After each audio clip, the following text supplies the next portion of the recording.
ನಮಸ್ಕಾರ ಸ್ನೇಹಿತರೆ, travel with ಜಯ ಚಾನಲ್ಗೆ ನಿಮಗೆಲ್ಲರಿಗೂ ಸ್ವಾಗತ.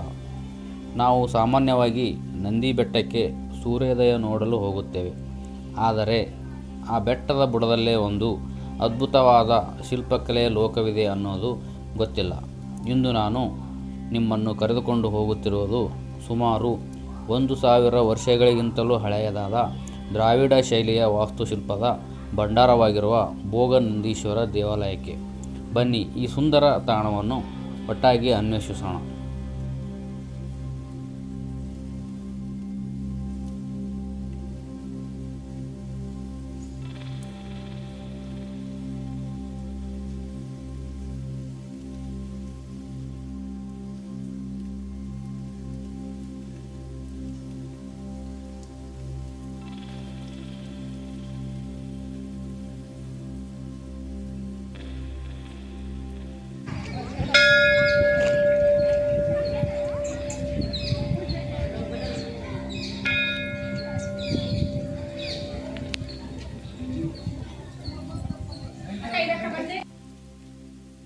ಈ ದೇವಾಲಯವು 9ನೇ ಶತಮಾನವಾಗಿದ್ದು ಸುಮಾರು 1000 ವರ್ಷಗಳಿಗಿಂತಲೂ ಹಳೆಯದಾಗಿದೆ.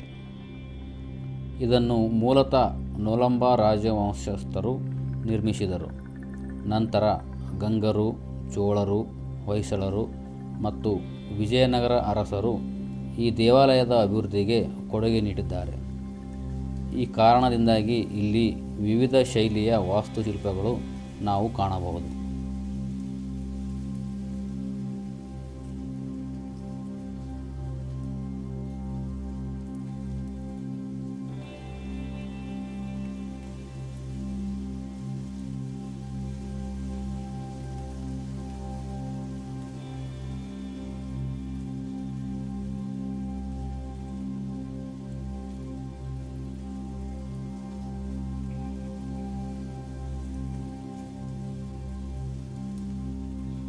ಚಿಕ್ಕಬಳ್ಳಾಪುರ ಜಿಲ್ಲೆಯ ನಂದಿ ಗ್ರಾಮದಲ್ಲಿರುವ ಈ ದೇವಾಲಯವು 9ನೇ ಶತಮಾನದ್ದಾಗಿದೆ.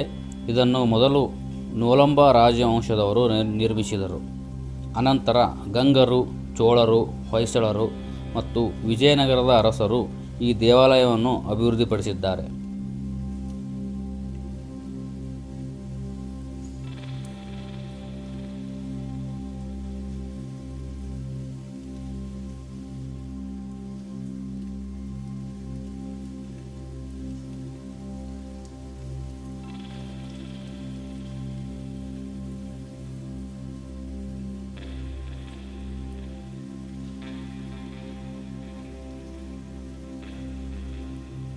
ಇಲ್ಲಿನ ವಿಶೇಷವೆಂದರೆ ಒಂದೇ ಆವರಣದಲ್ಲಿ ನಾವು ಶಿವನ ಜೀವನದ 3 ಹಂತಗಳನ್ನು ಕಾಣಬಹುದು. ಇಲ್ಲಿರುವ ಅರುಣಾಚಲೇಶ್ವರ ಶಿವನ ಬಾಲ್ಯವನ್ನು ಪ್ರತಿನಿಧಿಸಿದರೆ, ಭೋಗನಂದೀಶ್ವರ ಶಿವನ ಯೌವನವನ್ನು ಪ್ರತಿನಿಧಿಸುತ್ತದೆ.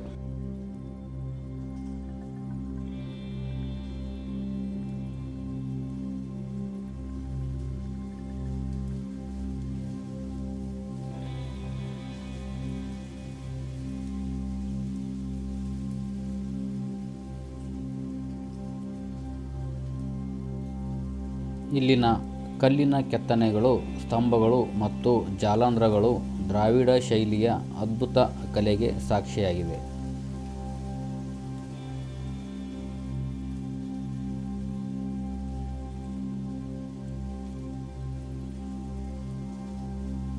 ನೋಡಿ ಸ್ನೇಹಿತರೆ, ಈ 2 ಮುಖ್ಯ ಗುಡಿಗಳ ನಡುವೆ ಇರುವ ಉಮಾಮಹೇಶ್ವರ ಗುಡಿಯೇ ಇಲ್ಲಿನ ಅಸಲಿ ಆಕರ್ಷಣೆ. ಇಲ್ಲಿ ಶಿವ ಪಾರ್ವತಿಯರು ಕಲ್ಯಾಣದ ಅದ್ಭುತ ಕೆತ್ತನೆಗಳಿವೆ. ಈ ಕಂಬಗಳ ಮೇಲೆ ಬ್ರಹ್ಮ, ವಿಷ್ಣು ಮತ್ತು ಅಷ್ಟದಿಕ್ಪಾಲಕರ ಸೂಕ್ಷ್ಮ ಕೆತ್ತನೆಗಳನ್ನು ನೋಡುವುದೇ ಒಂದು ಸಂಭ್ರಮ.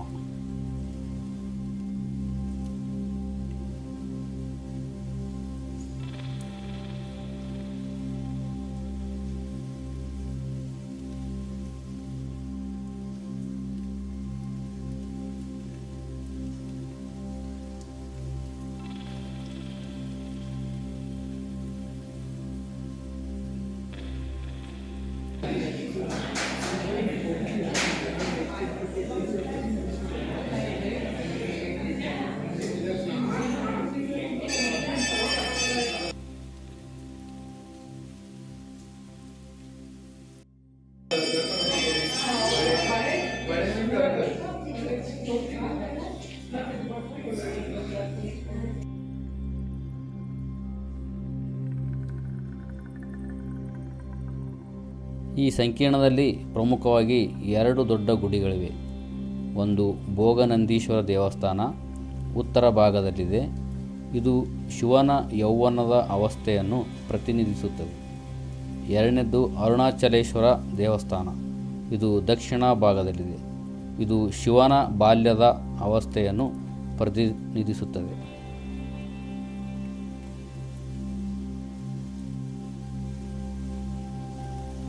ಈ ದೇವಾಲಯವು ಕೇವಲ ಒಂದು ಕಾಲಘಟ್ಟಕ್ಕೆ ಸೀಮಿತವಾದುದಲ್ಲ. ಇದು ಸುಮಾರು 5 ಪ್ರಮುಖ ರಾಜವಂಶಗಳ ವಾಸ್ತುಶಿಲ್ಪದ ಸಂಗಮವಾಗಿದೆ. ನೊಲಂಬರು ಮೂಲ ದೇವಾಲಯದ ನಿರ್ಮಾಣ ಮಾಡಿದರು. ಗಂಗರು ದೇವಾಲಯದ ವಿಸ್ತರಣೆ ಅಭಿವೃದ್ಧಿ ಮಾಡಿದರು. ಚೋಳರು ಶಿಲ್ಪಕಲೆಗೆ ತಮ್ಮದೇ ಆದ ದ್ರಾವಿಡ ಶೈಲಿಯ ಸ್ಪರ್ಶ ನೀಡಿದರು. ಹೊಯ್ಸಳರು ಇಲ್ಲಿನ ಸುಂದರವಾದ ಕೆತ್ತನೆಗಳು ಮತ್ತು ಸೂಕ್ಷ್ಮ ಕೆಲಸಗಳಲ್ಲಿ ಹೊಯ್ಸಳರ ಪ್ರಭಾವ ಕಾಣಬಹುದು. ವಿಜಯನಗರ ಅರಸರು ದೇವಾಲಯದ ಹೊರಭಾಗದ ವಸಂತ ಮಂಟಪ ಮತ್ತು ವಿಶಾಲವಾದ ಕಲ್ಯಾಣಿಯನ್ನು ನಿರ್ಮಿಸಿದರು.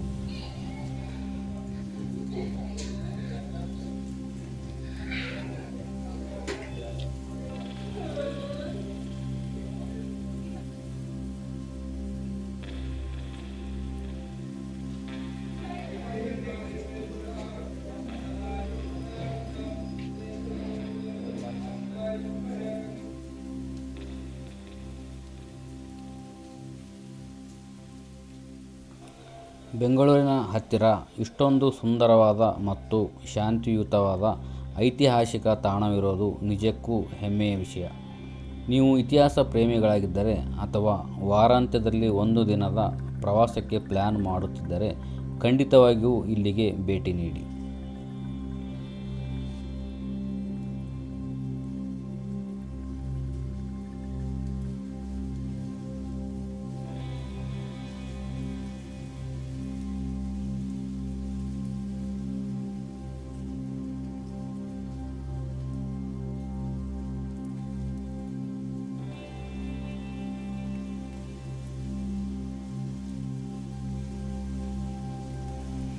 ದೇವಾಲಯದ ಹಿಂಭಾಗದಲ್ಲಿರುವ ಶೃಂಗಿ ತೀರ್ಥ ಎಂಬ ಪುಷ್ಕರಣಿಯ ಬಳಿ ಇದ್ದೇವೆ.